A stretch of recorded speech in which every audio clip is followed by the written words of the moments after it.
Hello students, जैसा कि आप लोग जानते हैं हमारे इस चैनल में हम लोग क्लास 9, क्लास 10, क्लास 11 और क्लास 12 में मैथ्स की वीडियोस अपलोड कर रहे हैं, जिसमें टेस्ट सीरीज चल रही है। चैप्टर वाइज टेस्ट चलते हैं और उनकी ही वीडियोस हम लोग इसमें डाल रहे हैं। तो चैनल के साथ आप बने रहिए। अगर आप क्लास 9th में या क्लास 10th में या क्लास 11th में या 12th में, तो पूरे साल आपको चैप्टर वाइज टेस्ट मिलते रहेंगे। टेस्ट का PDF मिलता रहेगा और उनका सॉल्यूशन भी आपको मिलता रहेगा।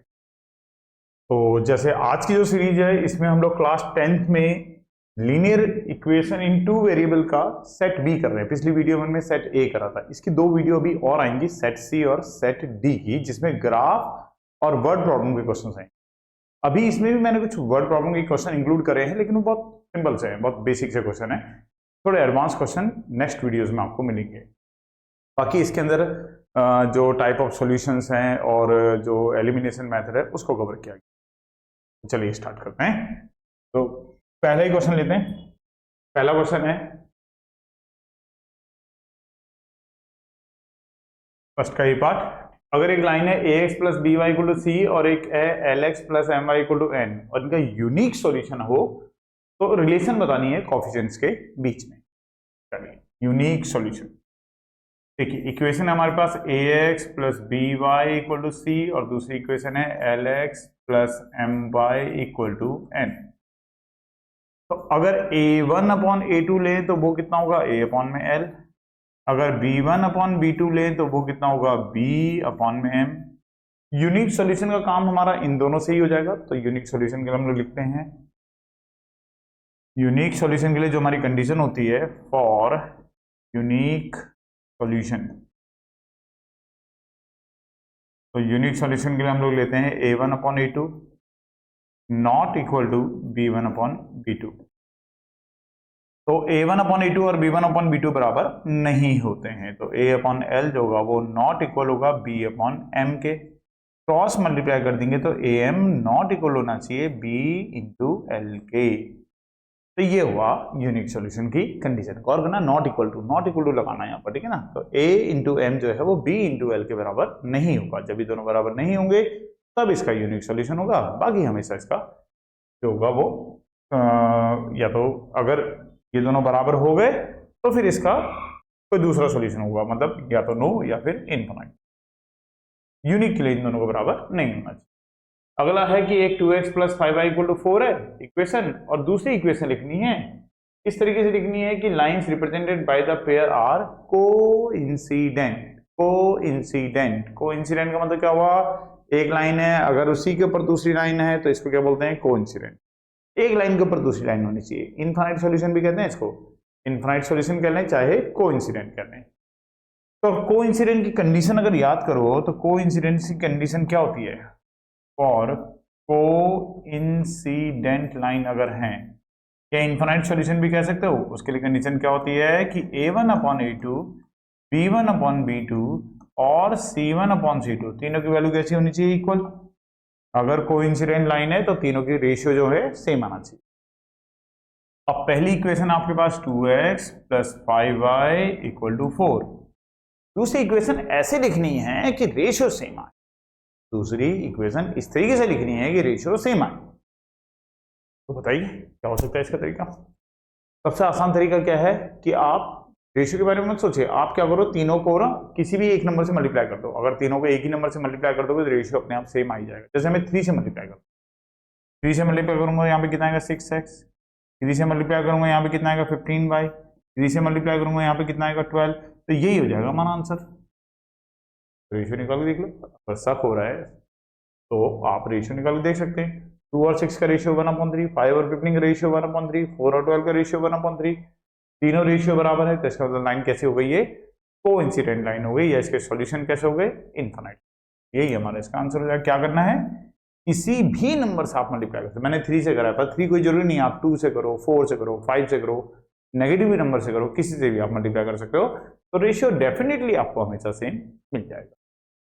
चलिए नेक्स्ट क्वेश्चन पे आते हैं। इसके बाद इन दोनों इक्वेशन को हमें सॉल्व करना है। पहली इक्वेशन है हमारे पास x plus Y equal to 2xy, और दूसरी इक्वेशन के ना इसको इधर क्रॉस मल्टीप्लाई कर दो, तो x माइनस वाई इक्वल हो जाएगा 6xy। ये इक्वेशन 1 है, ये इक्वेशन 2 है। अगर हमें साइन चेंज करने हैं तो हम कहेंगे कि हम इन इक्वेशंस को क्या कर रहे हैं, सब्ट्रैक्ट। अगर हमें साइन चेंज नहीं करना है, बिना साइन चेंज किए ही कोई वेरिएबल्स आपस में कैंसिल हो रहे हैं, तो इसका मतलब हम बोलेंगे हम इन्हें क्या कर रहे हैं, ऐड। साफ दिखाई दे रहा है, एक y प्लस में और एक y माइनस में, सीधे सीधे ही कट जाएगा, तो कोई साइन चेंज करने की जरूरत ही नहीं है। तो इसका मतलब हमें दोनों इक्वेशन क्या करनी है, ऐड करनी है। दोनों को ऐड करेंगे तो x और x 2x हो जाएगा, ये 8xy हो जाएगा।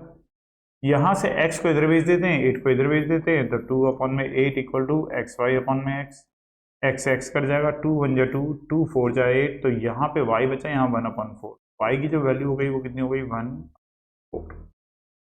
अब y देखिए, इसके दो तरीके हैं, या तो आप y की वैल्यू पुट कर लीजिए या इन इक्वेशंस को फिर दोबारा सॉल्व कर लीजिए।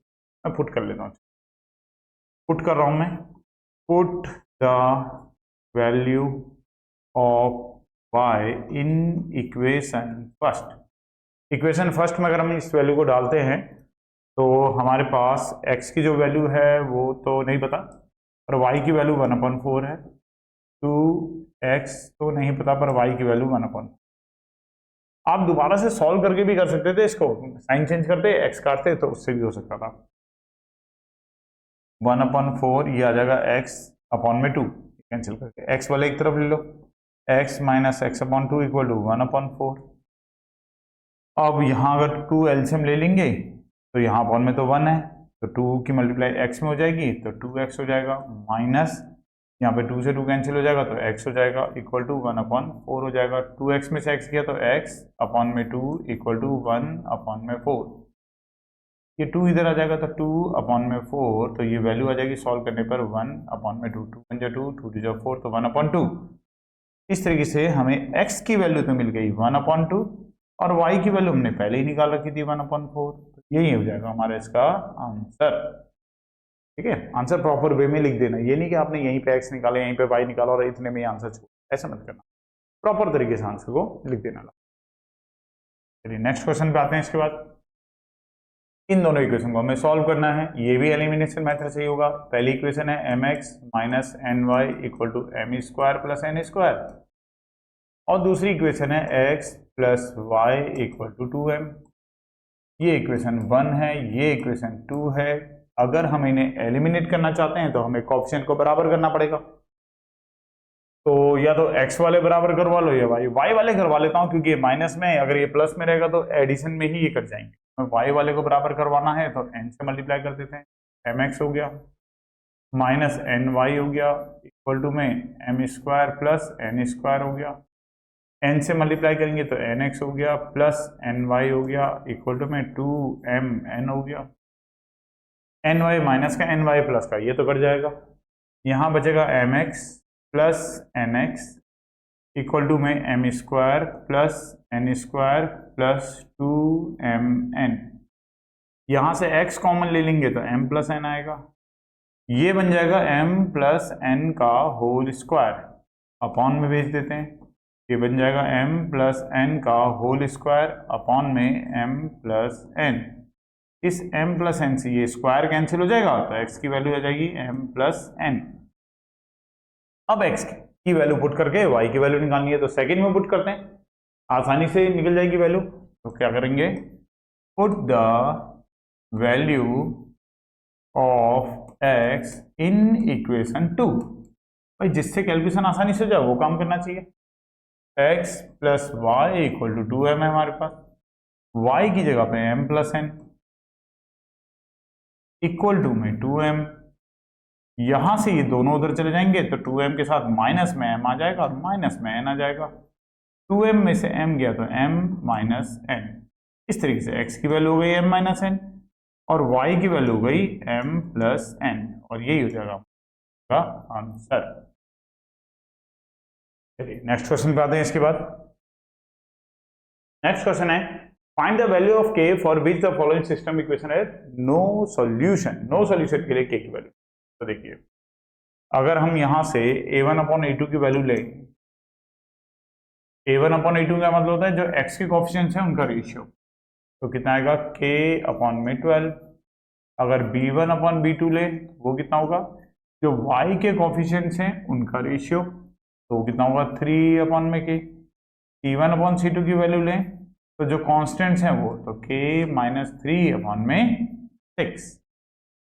और अगर बात चल रही है नो सॉल्यूशन की, अगर बात चल रही है किसकी, नो सॉल्यूशन की, तो देखिए नो सॉल्यूशन की कंडीशन हमारे पास क्या होती है। अगर नो सॉल्यूशन की बात चल रही है तो नो सॉल्यूशन के लिए क्या होता है, a1/a2 बराबर होना चाहिए b1/b2 के, लेकिन नॉट इक्वल होना चाहिए c1/c2 के। तो ध्यान रखना, नॉट इक्वल टू की कंडीशन बहुत जरूरी होती है इसके अंदर। तो पहले हम, चलो पहले वैल्यू डालते हैं। a1/a2 की वैल्यू है k/12, b1/b2 की वैल्यू है 3/k, नॉट इक्वल टू ये है k माइनस 3/6। पहले इन दोनों को ही ले लेते हैं। k/12 इक्वल टू कितना आएगा, 3/k, क्रॉस मल्टीप्लाई करेंगे तो k स्क्वायर इक्वल टू आएगा 36, अंडर रूट करेंगे तो अंडर रूट 36 तो हो जाएगा, लेकिन जब भी स्क्वायर रूट करते हैं तो प्लस माइनस आता है, तो k की वैल्यू हो गई +-6। अब k की दो वैल्यू आ रही है, यहाँ से 6 भी आ रही है और -6 भी आ रही है। अब देखना है दोनों सही है या इनमें से कोई एक सही है, तो वो इस नॉट इक्वल टू कंडीशन से मिलेगा। 3/k जो है वो नॉट इक्वल टू है k माइनस 3/6 के, 6 3 जो आ जाएगा 18, नॉट इक्वल टू k की मल्टीप्लाई k से करा तो k स्क्वायर, k की मल्टीप्लाई 3 से करा तो -3k, 18 को उस तरफ भेज देते हैं तो not equal to k square -3k -18। अब इक्वल टू को जीरो चाहे इस तरफ लिखो चाहे उस तरफ लिखो, वैसे तो मिडिल टर्म स्प्लिटिंग हो जाएगी, तो 0 नॉट इक्वल टू यहाँ पे हो जाएगा 18 कैसे पड़ेगी, माइनस करके 3 आ जाए तो 6 3 जा 18, तो 6k प्लस 3k -18। इसमें से अगर हम k कॉमन ले लेंगे तो बचेगा k -6, इसमें से अगर हम प्लस का 3 कॉमन ले लेंगे तो k -6। अब 0 नॉट इक्वल टू k -6 फिर से कॉमन है, बचेगा कितना, k + 3। अब इन दोनों का जो प्रोडक्ट है वो 0 के बराबर नहीं है। अगर इन दोनों का प्रोडक्ट 0 के बराबर नहीं है तो इसका मतलब इनमें से कोई भी 0 के बराबर नहीं होना चाहिए, तभी तो प्रोडक्ट 0 के बराबर नहीं होगा। कहने का मतलब k -6 भी 0 नहीं होना चाहिए, एंड और नहीं एंड k + 3 जो है वो भी 0 के बराबर नहीं होना चाहिए। तो इसका मतलब k की वैल्यू बराबर नहीं होगी 6 के, एंड k की वैल्यू बराबर नहीं होगी -3 के। ये आ जाएगा, k की वैल्यू 6 के बराबर भी नहीं है और -3 के बराबर भी नहीं है। यहां से आ रहा था कि k की वैल्यू जो है वो 6 या फिर -6 है, यहां से आ गया कि k की वैल्यू 6 के बराबर नहीं है, तो सही जो आंसर हुआ वो हमारा क्या हुआ, k की वैल्यू कितनी है, -6। तो 6 हम आंसर नहीं दे सकते, हमें आंसर देना पड़ेगा -6, क्योंकि यहाँ पे भी नॉट इक्वल टू कंडीशन आ रही है, तो इसलिए इस कंडीशन को भी जरूर सॉल्व कर लेना। चलो फिफ्थ क्वेश्चन पे आते हैं। इनफाइनाइट सॉल्यूशन के लिए आपको a और b की वैल्यू इसमें फाइंड आउट करनी है, तो सेम करते हैं, a1/a2 निकालते हैं पहले, x के कोएफिशिएंट का रेशियो तो 1/a-, b1/b2 निकालते हैं, y के कोएफिशिएंट्स का रेशियो तो 2/a+, c1/c2 निकालते हैं तो कांस्टेंट्स का 1/a+b-2 ये दे रखा है हमें। और इनफाइनाइट सॉल्यूशन की कंडीशन क्या होती है, वही कोइंसिडेंट वाली बात है। फॉर इनफाइनाइट सॉल्यूशन, जैसे अभी हमने किया था, जब इनफाइनाइट सॉल्यूशन होते हैं तो उस केस में a1/a2 इक्वल होता है b1/b2 इक्वल होता है c1/c2। तो अब इस केस में हम लोग करेंगे तो a1/a2 की वैल्यू है 1/a-b, b1/b2 है 2/a+b, c1/c2 है 1/a+b-2। अब पहले इन दोनों को ले लेते हैं, तो 1/a-b equal to 2/a+b, cross multiply करेंगे तो a+b 1 से, और 2 की मल्टीप्लाई यहां करेंगे तो 2a-2b, सब कुछ एक तरफ ले लेते हैं तो a+b -2a हो जाएगा और +2b हो जाएगा, तो 2a में से a गया तो -a, 2b और b ऐड हुआ तो 3b और इक्वल टू 0। ये बन गई इक्वेशन नंबर फर्स्ट। ऐसी दूसरी कंडीशन से दूसरी इक्वेशन बनाएंगे और दोनों इक्वेशन को सॉल्व कर लेंगे। अब अगर हम यहां से सॉल्व करें, देखो इसको और इसको भी ले सकते हैं, आसान हो जाएगा थोड़ा। हम ऐसा भी ले सकते हैं 1/a-b को इक्वल टू ले 1/a+b-2 के, और इन दोनों को भी ले सकते थे, कोई से भी ले सकते हैं, ये आसान पड़ जाएगा। क्रॉस मल्टीप्लाई करेंगे तो a+b-2 इक्वल टू a-b, तो a+b, ये a इधर आएगा तो माइनस का, b इधर आएगा तो प्लस का, और इक्वल टू में रह जाएगा 2, तो a से तो a कट गया, तो 2b इक्वल टू कितना आ जाएगा 2। और यहां से जो b की वैल्यू हमें मिलेगी वो b की वैल्यू कितनी मिल जाएगी, 2/2 करने पर 1। तो b की वैल्यू तो 1 आ गई। अब b की वैल्यू को यहाँ पे पुट करते थे फर्स्ट में, put in equation first. Equation first है -a + 3b = 0। 3b की वैल्यू है 1 = 0, तो -a + 3 = 0, तो -a = -3, माइनस से माइनस कट जाएगा तो a की वैल्यू हो जाएगी 3। इस तरीके से a की वैल्यू 3, b की वैल्यू 1 और यही है हमारा आंसर। चलिए नेक्स्ट क्वेश्चन पे आते हैं। इसके बाद ये इनफाइनाइट सॉल्यूशन के लिए हुआ। अब ये वर्ड प्रॉब्लम का है, लेकिन सिंपल वर्ड प्रॉब्लम है, ज्यादा कठिन नहीं है। 37 पेन और 53 पेंसिल की मिलाकर की कॉस्ट है 320 रुपए, और 53 पेन और 37 पेन की पेंसिल की मिलाकर की कॉस्ट है 400। कॉस्ट निकालना है एक पेन की और एक पेंसिल की। तो लेट करते हैं cost of one pen ₹X and cost of one pencil, एक पेंसिल की कॉस्ट को मानते हैं ₹Y।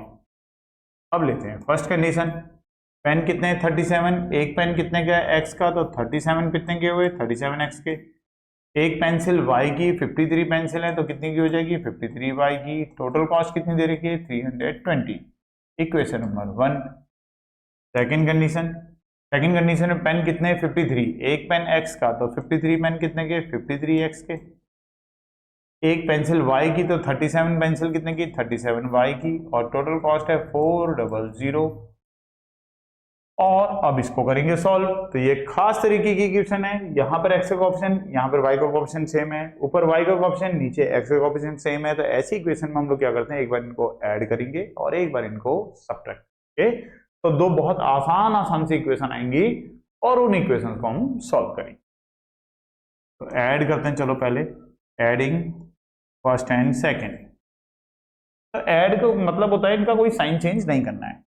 तो 5, 7 और 3 10 होगा, 5 और 3 8, 90x हो जाएगा, प्लस 90y हो जाएगा, और ये ऐड करने पे 720 हो जाएगा। 90 तो कॉमन आ जाएगा, बचेगा x + y = 720। 90 अपॉन में चला जाएगा तो 720 अपॉन में 90, और 90 से अगर इसे कैंसिल किया तो 0 कैंसिल हो जाएगा, और बाकी 8 टाइम से पूरा कैंसिल हो जाएगा। तो बहुत आसान सी एक इक्वेशन हमें मिल गई। एक बार सब्ट्रैक्ट कर रहे हैं, तो सब्ट्रैक्ट कर रहे हैं तो सब्ट्रैक्टिंग इक्वेशन 2 फ्रॉम 1, सब्ट्रैक्ट कर रहे हैं सेकंड इक्वेशन को फर्स्ट इक्वेशन। तो सब्ट्रैक्ट का मतलब होता है कि हमें साइन चेंज करने हैं। तो ये माइनस का हो जाएगा, ये माइनस का हो जाएगा, ये माइनस का हो जाएगा। तो चलिए सब्ट्रैक्ट करेंगे तो कितना आएगा, 53 में से 37 को अगर माइनस किया तो 13 में से 7 माइनस किया तो 6, 4 में 3 में 16 आ जाएगा। 16x माइनस का बड़ा है, माइनस का आ जाएगा, प्लस 16y, और ये आ जाएगा माइनस का 80। 400 में से 320 को माइनस किया तो 80। यहाँ से 16 कॉमन ले लेते हैं तो -x + y = -80। 16 अपॉन में आ जाएगा तो ये आ जाएगा -80 अपॉन में 16।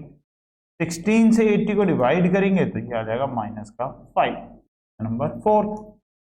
और अब देखो बहुत आसान सी दो इक्वेशन आ गई है, इन दोनों इक्वेशन को हम सॉल्व कर देंगे। Solving equation third and fourth. तो थर्ड इक्वेशन है हमारे पास x + y = 8, फोर्थ इक्वेशन है हमारे पास -x + y = -5। कोई साइन चेंज करने की जरूरत नहीं है, एक x प्लस में एक x माइनस में कैंसिल हो ही जाएगा। y और y को ऐड किया 2y, 8 में से 5 माइनस किया तो 3, तो y की वैल्यू आ गई 3/2। डिवाइड कर लेंगे तो कितना आ जाएगा 1.5। अब इसमें पुट कर देते हैं फर्स्ट इक्वेशन में, put the value of y in equation third. जो हमने थर्ड इक्वेशन बनाई है उसमें पुट कर देते हैं। तो थर्ड इक्वेशन है हमारे पास x + y = 8, y की वैल्यू पुट कर देते हैं यहाँ पे 1.5 = 8, x इक्वल हो जाएगा 8 - 1.5, ये माइनस करने पर आ जाएगा 6.5। और ये था क्या, हमने ये लिया क्या था हमने, x और y, ये था कॉस्ट ऑफ वन पेन और cost of one pencil, x और y का मतलब। लेकिन आंसर बेटा हमेशा स्टेटमेंट में जरूर दे देना, वरना मार्क्स कटेंगे कुछ ना कुछ। कॉस्ट ऑफ 1 पेन, एक पेन की जो कॉस्ट आ गई वो आ गई ₹6.5। कॉस्ट ऑफ 1 पेंसिल, एक पेंसिल की जो कॉस्ट आ गई वो आ गई ₹1.5, और यही हमारे इसका आंसर हो जाएगा। चलिए नेक्स्ट क्वेश्चन पे आते हैं। इसके बाद नेक्स्ट क्वेश्चन क्या हमारे पास, Sunita has some ₹50 and ₹100 notes. Sunita के पास कुछ पैसे हैं, कुछ 100 रुपए में, कुछ 50 रुपए के नोट है। टोटल जो उसका अमाउंट बन रहा है वो 15,500 है, और टोटल नंबर ऑफ नोट जो है वो 200 हैं। फाइंड करना है कि कितने नोट उसके पास 50 के और कितने नोट उसके पास 100 के। तो लेट करते हैं कि नंबर ऑफ नोट्स ऑफ ₹50, 50 रुपए के नोट सपोज के लिए कितने हैं x, और उसकी जेब में जो नंबर ऑफ नोट्स ऑफ ₹100, 100 रुपए के सपोज किया उसके पास कितने नोट हैं y, 50 रुपए के सपोज के लिए उसके पास कितने नोट हैं x, और 100 रुपए के सपोज किया उसके पास कितने नोट हैं y। अब लेते हैं फर्स्ट कंडीशन, एक नोट 50 रुपए का है तो उसकी वैल्यू 50 रुपए हुई। दो नोट होंगे तो वैल्यू कितनी जाएगी, 50 × 2 करेंगे तो 100, तीन नोट करेंगे तो 50 × 3 150। एक्स नोट अगर है 50 रुपए के तो वैल्यू कितनी होगी 50 है। ऐसे 100 रुपए का एक नोट है तो 100, दो नोट है तो 100 × 2, तीन नोट है तो 100 × 3, वाई नोट है तो 100 × वाई, और 15,500 उसकी टोटल वैल्यू है। 50 अगर कॉमन ले लेंगे तो इक्वेशन थोड़ी सिंप्लीफाई हो जाएगी, और 15,500 50 अपॉन में आ जाएगा तो x + 2y = 15,500, और अपॉन में आ जाएगा 50, जीरो तो कैंसिल हो जाएगा। x + 2y = 5 × 3 = 15, 5 × 5 और 0, ये बन गई इक्वेशन फर्स्ट। इसके अलावा सेकंड कंडीशन ये थी कि टोटल जो नोट थे उसके पास कितने थे 200, तो x है 50 के, y है 100 के, और टोटल नोट है 200, ये बन गई सेकंड। और एलिमिनेशन से दोनों इक्वेशन को सॉल्व कर लेंगे। Solving equation first and second, तो फर्स्ट है x + 2y = 310, सेकंड है x + y = 200, और अब ये दोनों इक्वेशन हमें करनी है सॉल्व, और यहां से वैल्यू निकालनी है x की और y की। साइन चेंज करने की जरूरत पड़ेगी, मतलब दोनों इक्वेशन को हमें क्या करना पड़ेगा, सबट्रैक्ट करना पड़ेगा। तो x से तो x कट गया, 2y में से y गया तो y, 310 में से माइनस करेंगे 0, 1 में 0 गया 1, और 3 में 0 गया 1, तो y की वैल्यू तो 110 आ गई। अब y की वैल्यू को सेकेंड इक्वेशन में पुट कर लेते हैं। Put the value of y in equation 2 क्या है, हाँ 2 ही, 2 नहीं रही होगी ना ये, हाँ 2 ही थी, 2 में x + y = कितना है 200, y की वैल्यू है 110 = 200, x की वैल्यू 200 - 110, x की वैल्यू हो गई 90। x जो था वो 50 रुपए के नोट थे, तो नंबर ऑफ नोट्स ऑफ ₹50, 50 रुपए के कितने नोट हो गए 90, and number of notes of ₹100, जो y थे वो क्या थे 100 रुपए के नोट थे। कितने नोट होंगे, तो 100 रुपए के कितने नोट हो गए, y की वैल्यू कितनी है 110, तो 90 नोट हैं 50 के, और 110 नोट हैं 100 के उसके पास। तो चलिए, वीडियो पसंद आ रही है तो चैनल को लाइक कीजिए, सब्सक्राइब कीजिए, बेल नोटिफिकेशन को ऑन कर लीजिए ताकि नेक्स्ट वीडियो भी आपको मिल जाए। तो C और D दो इसमें हम लोगों ने और करने अभी क्लास 10th के लिए, बाकी क्लास 11th में 12th में 9th की भी वीडियोस आपको लगातार मिलती रहेंगी, इसी तरीके से टेस्ट पेपर्स आपको मिलते रहेंगे। थैंक्स बेटा।